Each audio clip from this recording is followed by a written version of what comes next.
বসো বসো, খেয়ে নাও, খেতে দিয়ে দিই। আমি খেয়ে এসেছি। আমি তোমার জন্য না খেয়ে বসে অপেক্ষা করছি। যত সব আদি খেতা।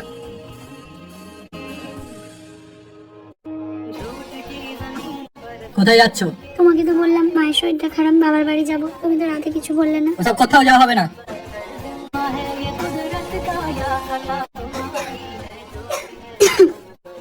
তোমার কাছে কিছু টাকা হবে? শরীরটা খারাপ, একটু ডাক্তার দেখাতে যাব। ওসব টাকা পয়সা হবে না, টাকা কি গাছে ফলে নাকি? যাও বাবার বাড়ি চলে যাও, সুস্থ হয়ে ফিরবে। আল্লাহ, আমরা কেন এতটা অসহায়? কেন স্বামীরা আমাদের এতটা বোঝা মনে করে?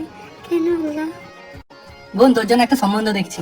মানে? মানে আবার কি রে পাগলি, বড় হয়েছিস, বিয়ে দিতে হবে না? আমি বিয়ে করবো না। কেন করবি না? এসব কি বলছিস? কারণ দিনের পর দিন তুই ভাবিকে অত্যাচার করিস, বাপের বাড়ি যেতে দিস না, শরীর খারাপ হলে ডাক্তার দেখাস না, এরপরেও ভাবিস আমি বিয়ে করবো। আমি বিয়ে করবো না।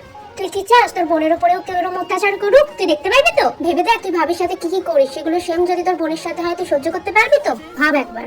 সত্যি তো এভাবে কখনো ভাবিনি। আমার বউ তো কারোর বোন। আল্লাহ আমার কর্মের ফল আমার বোন যেন না পায়। এতদিন আমি এসব কি করেছি, আল্লাহ মাফ করো আল্লাহ।